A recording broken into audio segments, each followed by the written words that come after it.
ये कहते हैं ना इमरान खान ने नफरत की सियासत पाकिस्तान में फैलाई है। तो सबसे पहले शुरू करते हैं, आपको दिखाते हैं जुल्फ़िकार अली भुट्टो की आवाज़ क्या कहती थी, और जुल्फ़िकार अली भुट्टो के अल्फाज में आपको सुनाता हूँ कि उनके अल्फाज किस तरह के थे। उस वक्त तो इमरान खान सियासत में नहीं था। ये सुने आप। ना मंजूर जहन्नम में जाए, सुअर के बच्चे जहन्नम में जाए। ना मंजूर जहन्नम में जाए, सुअर के बच्चे जहन्नम में जाए।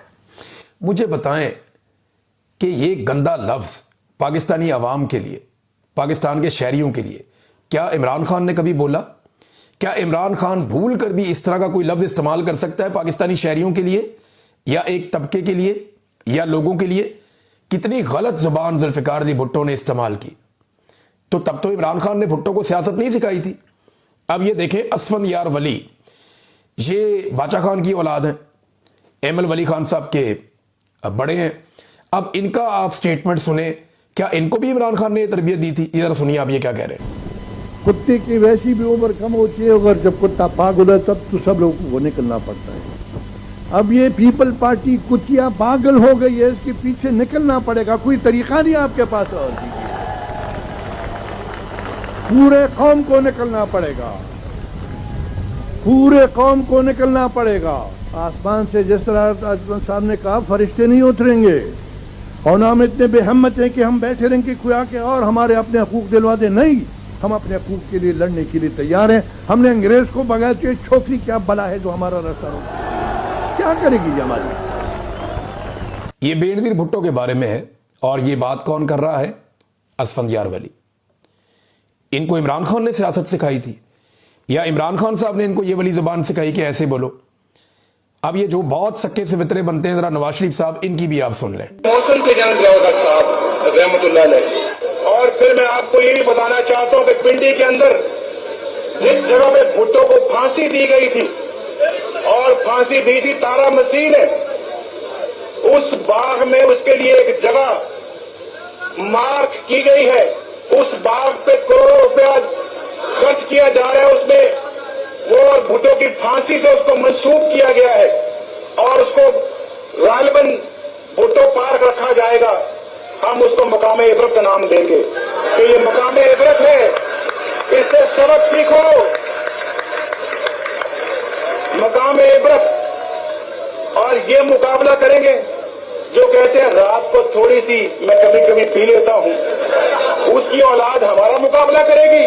तो भी मालूम है कि 2 महीनों के बाद, 3 महीनों के बाद पता नहीं उनको तनख्वाह मिलेगी या नहीं मिलेगी। ये आलम हो चुका है, क्योंकि सारा पैसा तो खा गया जरदारी, और जो आपका इस कौम का पैसा था, उस कौम के खून पसीने की कमाई थी, उसने सरे में माल खरीद लिया। ये कौम अपने जेवर बेच चुकी है, अपनी बचतें खत्म कर चुकी है, इन्होंने अपने घर गिरवी रख दिए, लेकिन आज रोटी को तरस रहे हैं। और वहां आसिफ जरदारी के घोड़े जो है, एक लाख 40-40 लाख रुपए का घोड़ा आज वहां पे सबल में घूम रहा है। ये लुटेरा इंसान, ये लुटेरा पाकिस्तान की दौलत को लूट कर इसने सरे में माल खरीद लिया है। मेरा नाम भी नवाज शरीफ नहीं, उसने उसको नीलाम करके उसकी तमाम दौलत। लो जी, ये शहबाज शरीफ ने भी कहा था कि जरदारी का पेट फाड़ के पैसे निकाल के अवाम के कदमों में निछावर कर देगा। जरदारी को लाड़काना और लाहौर की सड़कों पे भी शहबाज शरीफ ने घसीटना था। ये इनकी ज़ुबानें इमरान खान साहब की सियासत से पहले की हैं, उसके बाद की नहीं है। ख्वाजा आसिफ साहब जो ये ट्वीट कर रहे हैं, जरा उनकी ज़ुबान मुलाहिदा फरमा लीजिए कि औरतों को वो गार्बेज यानी गंद कह रहे हैं, औरतों को असेंबली के अंदर खड़े होकर। सुने जरा। अखलाक बाख्ता औरतों को जो है चेस्टडी के ऊपर जो है लेक्चर देने की जरूरत नहीं होती। पहले अपना दामन देखें, उसके बाद पाक दामनी के ऊपर हमें लेक्चर दें।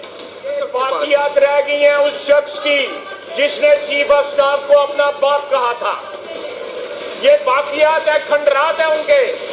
जनाब स्पीकर, ये खंडरात है उनके, ये उनका कूड़ा करकट बाकी रह गया हुआ है। ये लफ्ज कूड़ा करकट जो है वो मैं एक्सपंज करता हूं। गार्बेज रह गया हुआ है उनका यहाँ पे, which has to be cleaned। आज उसको अदालतों में पेश होने की जरूरत नहीं है। अपने वर्करों को कैद करवा के खुद चूहे की तरह छुपता फिरता है। जिस शख्स को औरतें डिफेंड करें उसकी जुर्रत और बहादुरी क्या होगी। जी, ये ख्वाजा आसिफ की ज़बान का एक हिस्सा आपने मुलाहिदा किया, वैसे बहुत सारे ऐसे और भी हैं, एक आपको और सुनाते हैं, ये देखें।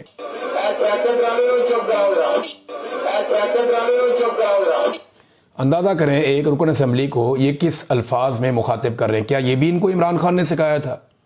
अभी तो मैंने आपको MQM पीपल्स पार्टी और PMLN की वो वाली लड़ाइयाँ नहीं सुनवाई जो इमरान खान साहब की सियासत का उरूज आने से पहले ये एक दूसरे के साथ लड़ते थे, और उसके अंदर जो ये घटिया ज़ुबान इस्तेमाल करते थे, क्या वो भी इनको इमरान खान ने सिखाई थी?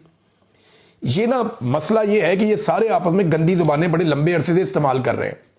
बेनज़ीर की गंदी फ़ोटो में फेंक दी, कभी फातिमा जना की बेहुरमती कर दी, कभी बेनज़ीर की जो बेहुरमती कर दी, कभी बेनज़ीर की वालदा की कर दी, कभी नून लीग की कर दी। ये एक दूसरे को गंद मारते रहे, हमेशा ये गंद मारते रहे एक दूसरे को। लेकिन इमरान खान साहब आगे ना सियासत में, तो इमरान खान की मुखालफत में ये सारे के सारे नेक परवीन बन गए हैं अब, और इंसानों को लगता है कि इनसे ज़्यादा बेहतर कोई नहीं है। तो ये रिकॉर्ड मैंने दुरुस्त करने के लिए आपको सारी चीज़ें सुनाई हैं, और ये रिकॉर्ड के ऊपर आप रखिएगा ताकि रिकॉर्ड दुरुस्त रहे और सबको याद रहे कि किसने ये गंद मारा है। नादरीन, इमरान खान साहब ने बुशरा बीबी के खिलाफ जो प्रोपेगेंडा हुआ और जो अभी ये सारा कुछ लिखा गया, आज से कुछ अर्सा पहले इमरान खान साहब ने इसका पोल खोल दिया था। ऐसा लगता है कि इमरान खान साहब को ना एडवांस में कुछ चीज़ों का आइडिया हो जाता है, और उन्होंने पहले ही बता दिया था कि ये बुशरा बीबी को क्यों अटैक करते हैं और वजह क्या है इसके पीछे। इमरान खान साहब ने बताया था कि बुशरा बेगम पर जुल्म इसलिए किया जा रहा क्योंकि मेरे दौर में जब आसिम मुनीर को ओहदे से हटाया गया तो उन्होंने जुल्फी बुखारी के जरिए बुशरा बीबी को मुलाकात का पैगाम भेजा था, जिसे बुशरा बेगम ने ठुकरा दिया था। इसीलिए आसिम मुनीर ने उन पर सख्तियां रखी हुई हैं। शुरू दिन से ही इनकी कोशिश है कि बुशरा बेगम पर सख्ती करके मुझे तोड़ा जाए। और अब ये आर्टिकल आपके सामने, ये जुलाई 15, 2025 का स्टेटमेंट है इमरान खान साहब का। और मैंने जुल्फी बुखारी साहब से जब पूछा था तो उन्होंने कंफर्मेशन दी थी, उन्होंने कहा था जी बिल्कुल ये स्टेटमेंट ठीक है इमरान खान साहब का, क्योंकि बात करके उन्होंने कोशिश की थी कि उनकी बुशरा बेगम से मुलाकात करवाई जाए, लेकिन फिर वो मुलाकात के लिए बुशरा बेगम ने इनकार कर दिया था। तो अब ये इमरान खान साहब के बकौल जो बदला बुशरा बेगम से लिया जा रहा है वो इसलिए लिया जा रहा है। अब नाजरीन, यहाँ पे एक और बड़ी ज़बरदस्त चीज़ है जिसकी निशानदेही की है, यही बुशरा बीबी पे कीचड़ उछालने के हवाले से जो खबर है उसमें। और रियाजुल हक साहब हैं, सीनियर जर्नलिस्ट, इन्वेस्टिगेटिव जर्नलिस्ट हैं, वो ये कहते हैं कि जो जंग अखबार है इसका बरतानिया और यूरोप के सफ़े पर इमरान खान की इकोनॉमिस्ट वाली जो स्टोरी एक बनाई गई है उनकी बीवी पे, उसकी कोई एक खबर तक नहीं छापी गई। इसकी क्या वजह हो सकती है? सादी वजह है, यहाँ पे रूल ऑफ लॉ है, यहाँ पे अदलिया आज़ाद है, यहाँ पे जजेस जो हैं वो आज़ाद फैसले देते हैं, पाकिस्तान जैसे जजेस नहीं है। यहाँ पे अगर ये खबर छापेंगे तो इनके ऊपर केस हो जाएगा। जब केस होगा तो इनको वहाँ पे साबित करना पड़ेगा कि ये खबर ठीक है। कैसे साबित करेंगे? यही पंगा जो है वो जो डिजिटल प्लेटफॉर्म जिसने इस खबर को छापा है उसके साथ भी हो सकता है। पाकिस्तान तहरीक इंसाफ के लोगों से मेरी बात हुई, उन्होंने कहा जी हम इसके ऊपर मुशावरत कर रहे हैं और हम इसके ऊपर काम कर रहे हैं। ये ज़्यादती की गई है और 1-2 दिन के अंदर हम ये फैसला कर लेंगे कि हमने किस तरीके से इस मामले को कानूनी लड़ाई में तब्दील करना है। तो तहरीक इंसाफ के लोग इसके ऊपर बाकायदा जो उनकी लीगल टीम है वो वहाँ बरतानिया में काम कर रही है। सादी बात है। अब क्योंकि जंग अखबार और ये लोग जानते हैं कि वहाँ पे अगर ये करेंगे तो इनके ऊपर केस हो जाएगा, जुर्माना हो जाएगा या इनका अखबार वहाँ पे बंद हो जाएगा, तो ये खबर इन्होंने पाकिस्तान में छाप दी, बरतानिया में नहीं छापी। अंदाज़ा करें आप कैसा इनका निज़ाम है कि बरतानिया में नहीं छापेंगे, पाकिस्तान में छाप देंगे। नाजरीन, एक और आलम दीन है और उन्होंने बड़ी हिम्मत का मुजाहरा किया है और पूरे पाकिस्तान की जानिब से इन्हें खराज तहसीन पेश किया जाना चाहिए। इससे पहले जो है वो एक बड़े आलम दीन हैं, उन्होंने मुफ्ती आज़म, उन्होंने इस पे बात की थी, तकी उस्मानी साहब ने, और अब मुफ्ती तारिक मसूद साहब उन्होंने भी इसके ऊपर बात की और बड़ी जुर्रत का मुजाहरा किया है कि ये जो ताहयात किस्म की एक वाहयात इस्तिस्ना है, इस पे उन्होंने अब बात की है। अल्लाह ताला इनको अपने हिफ्ज़ व अमान में रखे, इनको मुश्किलात से बचा कर रखे, क्योंकि इस दौर में सच बोलना और हक़ के साथ खड़े होना बहुत मुश्किल है। मुफ्ती तारिक मसूद साहब कहते हैं कि 27वीं तरमीम की दीगर शिकों पर हमायत या मुखालफत करना तो सियासी लोगों का काम है, और बाकी तो सियासी चीज़ है ना, अदलिया को ये कर दिया, उसको ये कर दिया, उसको ये कर दिया। लेकिन जो एक चीज़ इस्लाम से मुतसादिम है उस पर इन्होंने अपनी राय दी है। मुफ्ती है ना, वो दे सकते हैं फतवा। उन्होंने कहा मगर किसी ओहदेदार का, किसी भी ओहदेदार का अदालतों से इस्तिस्ना हासिल करना गैर शरई और इस्लामी निज़ाम इंसाफ के मुनाफी है। ये गैर शरई, गैर इस्लामी अंदाजा करें आप।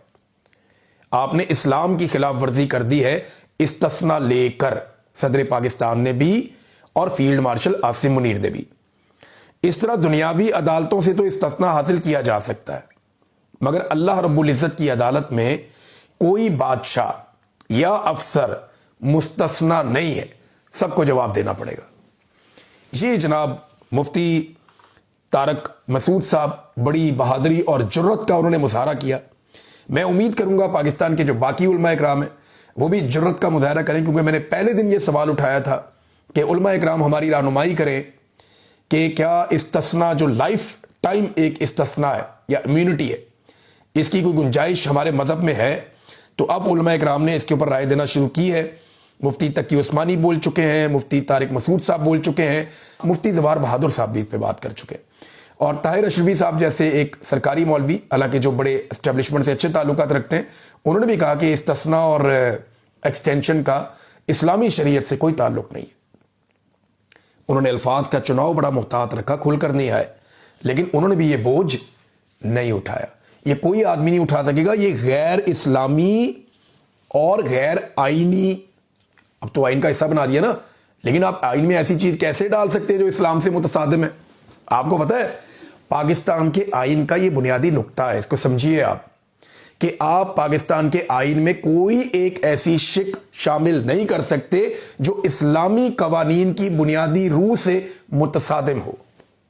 आसान करता हूं, कोई भी ऐसी चीज जो इस्लामी उसूलों से मुताबिकत ना रखती हो, या कोई भी ऐसी चीज जो इस्लामी उसूलों के मुताबिक ना हो, उसे आप पाकिस्तान के आइन का हिस्सा ही नहीं बना सकते। यह करारदाद मकासद है, सिंपल।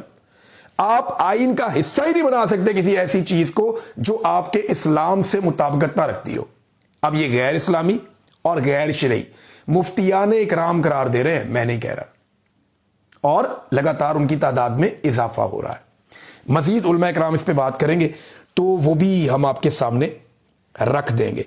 मुफ्ती साहब ने बहादुरी का मुजाहरा किया, अल्लाह ताला उनकी हिफाजत करे। नादरीन, आर्मी चीफ ने एक स्टेटमेंट दिया और उसके ऊपर रद्दमल भी लोगों का आ रहा है। आर्मी चीफ ने कहा ये फौज अल्लाह की फौज है, हमारे सिपाही अल्लाह के नाम पे लड़ते हैं, ये फील्ड मार्शल ने कहा। इनकी मुलाकात हो रही थी वहाँ पे, जो उर्दन के सरबराह आए हुए हैं यहाँ पे फील्ड मार्शल, उनके साथ मामलात हो रहे थे, मुलाकात। उसके बाद कोई सहाफ़ियों से गैर रस्मी बातचीत में ये उन्होंने कहा कि ये अल्लाह की फ़ौज है, हमारे सिपाही अल्लाह के नाम पे लड़ते हैं। इस पर रहीक अब्बासी साहब ने कुछ सवालात उठाए, मैं एज इट इज़ आपके सामने रखता हूँ, इंपॉर्टेंट है। वो ये कहते हैं कि अल्लाह की फ़ौज कभी भी मैदान जंग में भी औरतों और बच्चों बुजुर्गों को नुकसान नहीं पहुँचाती। अल्लाह की फ़ौज काफिरों के शहर को भी फतह करे तो किसी के घर की दीवार नहीं फलांगती, यानी चादर और चार दीवारी का तकद्दुस पामाल नहीं होता। अल्लाह की फ़ौज गैर मुस्लिम मजहबी रहनुमाओं को भी कभी हाथ नहीं डालती। अल्लाह की फ़ौज कभी दीगर मज़ाहिब की इबादत गाहों को भी ताले नहीं लगाती। अल्लाह की फ़ौज कभी चोरों, डाकुओं और करप्ट सियासतदानों को इक़्तिदार में नहीं लाती।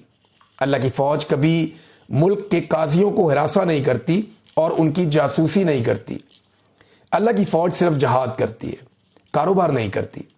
अल्लाह की फ़ौज सिर्फ रज़ाए इलाही के लिए लड़ती है और कभी किसी गैर मुस्लिम सुपर पावर की जंग डॉलरों के बदले नहीं लड़ती। और अल्लाह की फ़ौज का जो सालार होता है कभी काफिर सुपर पावर के दरबार में मिनरल्स के तहाइफ लेकर सलामी देने नहीं जाता। ये उन्होंने यहाँ पे एक अपनी ओपिनियन दी है। रहीक अब्बासी साहब ने, देखें बहुत सारी चीज़ें पाकिस्तानियों को, अब पाकिस्तान की इंटेलिजेंस एजेंसियाँ फ़ौज का हिस्सा हैं, उन्होंने पाकिस्तानियों को जबरी तौर पे लापता किया, शायरों को किया, सहाफ़ियों को किया, वकला को किया, सियासी शख्सियात को किया। पूरा एक जो इलेक्शन है वो पाकिस्तान की मिलिट्री एस्टेब्लिशमेंट ने चोरी कर लिया। अल्लाह की फ़ौज तो ऐसा नहीं करती। जो यास्मीन राशिद साहिबा के साथ हो रहा है, जो सिविलियंस का मिलिट्री कोर्ट के अंदर ट्रायल हो गया, ये सारी चीज़ें होने के बाद अब आप स्टेटमेंट तो दे सकते हैं, इंडिया के हद तक लोग ये स्टेटमेंट पसंद करेंगे।